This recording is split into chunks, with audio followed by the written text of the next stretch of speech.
लोकसेवामा एउटा नम्बरले नाम निस्कन पनि सक्छ, नाम छुट्न पनि सक्छ। त्यो एउटा नम्बर कसलाई के भनिन्छ बाट पनि आउन सक्छ।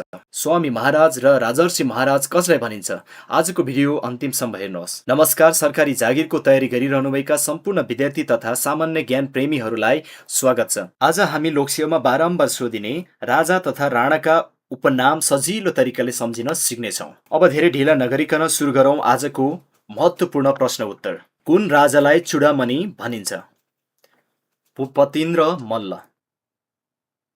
गन्धर्व विद्यागुरु उपाधि धारण गर्ने राजा कोन? जगत प्रकाश मल्ल। आफ्नो मुद्रामा रानीको नाम अंकित गर्ने राजा कोन? नरेन्द्र मल्ल। स्वामी महाराज, स्वामी निर्गुणानन्द, स्वामी निर्वाणानन्द भनेर चिनिने राजा कोन? रणबहादुर शाह। स्वामी अभयनन्द भनेर कसलाई चिनिन्छ? रणवीर शाह। राणाहरूका सन्नानी भनेर कसलाई चिनिन्छ? मोहन शमशेर। गर्वे जनरल भनेर चिनिने को हुन्? वीर शमशेर जङ्गबहादुर राणा।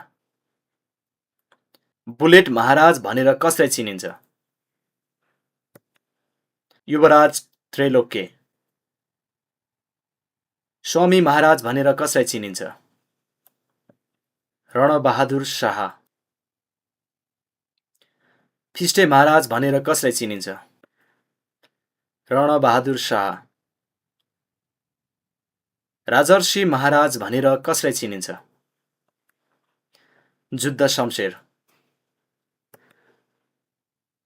यदि यो भिडियो उपयोगी लाग्यो भने सब्स्क्राइब गर्न नभुल्नुहोस्। तपाईलाई सबैभन्दा रोचक लागेको उपनाम तल कमेन्ट गरेर भन्नुहोस्। यदि कुनै प्रश्नको उत्तर गलत भएमा तल कमेन्टमा लेख्नुहोस् ताकि आगामी दिनमा अझै सत्य तथ्य तपाईको सामु ल्याउन सकौं। यस्तै परीक्षा उपयोगी भिडियोका लागि फेरि भेटौँला।